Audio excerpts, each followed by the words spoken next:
नमस्कार मंडळी, मी आपला कान घसा तज्ञ डॉक्टर मुकेश धनराज मोरे, ओमकार कान घसा दवाखाना आणि रिसर्च सेंटरना डायरेक्टर. आज आपल्या कानाबाबत आपण बाहेरला कान माहिती समजे, पण आज आपण मधला कान जो सगळ्यात महत्वाचा कान आहे त्यांना सगळ्यात जास्त प्रॉब्लेम राहतच, पण त्याला आपले समजत नाही. पण बाहेरला कान लय प्रॉब्लेम जाय, दुखणं जाय, मग आपण दवाखान्यामध्ये पोहोचतोच.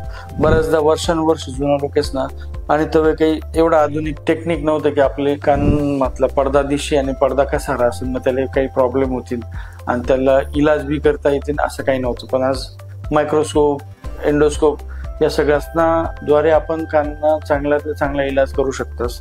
कान मधला पडदा बऱ्याचदा कान कोरोनामुळे म्हणा किंवा कान मधला इन्फेक्शनमुळे म्हणा पडदा फाटीच असत, आणि पडदा फाटणं म्हणजे त्यामुळे जे ऐकायला कमी राहणार ते वाढत राहत आणि त्यांना परिणाम कान मधला नसले पण असत. कान ह्या 3-4 बारीक हाडे राहतात, त्या हाडेसना पण इन्फेक्शन झाल्यात. त्या शरीर मधलं सगळ्यात बारीक हाड, पण सगळ्यात महत्वाचं ऐकायसाठी कान मधला दिल देऊनी हाडे राहतात, आणि त्यांना जर इन्फेक्शन जाय तर आपलं ऐकणं अजून दिवसेंदिवस खराब होत राहत. टाइमवर जर आपण पडदा रिपेअर काय कानवर अजून इन्फेक्शन होऊ देणं नाही तर मग त्यांना बऱ्याचदा सोपा इलाज होईल.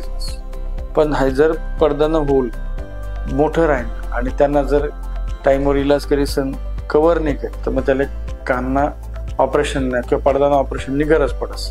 हे पडदाना ऑपरेशन कानातून किंवा मागेतून पण करतस तेव्हा टाकी सण करतस. पण आपण आज ज्या दुर्बीण ऑपरेशन करतस त्या दुर्बीण ऑपरेशनमुळे कान बिना टाकानं ऑपरेशन करतस. आपल्या शरीर मधलाच दुसरा भाग आपण पडदा म्हणून वापरू शकतस आणि तो पडदा आपल्या शरीराला मॅच होतस. ह्या पडदा चांगला रिकवर झाला तर आपल्या ऐकायला सुद्धा कायम चांगलं होईल. आणि आपण जसं पहिले काननी काळजी लिहिली त्यापेक्षा थोडीशी अजून चांगली काळजी लिहिली तर आयुष्यभर आपला कान आपला शरीरने चांगली साथ देतस आणि ऐकायला बी कायम चांगलं राहत. नाही तर वय ना पहिलेच आपल्या ऐकायला कमी होस आणि मग ऐकायला प्रॉब्लेम झाल्यात की फोनवर बोलणं पण प्रॉब्लेम होस. त्यामुळे आपल्या कानना प्रॉब्लेम झाल्यात तर लवकरात लवकर दवाखाना दाखल सांग.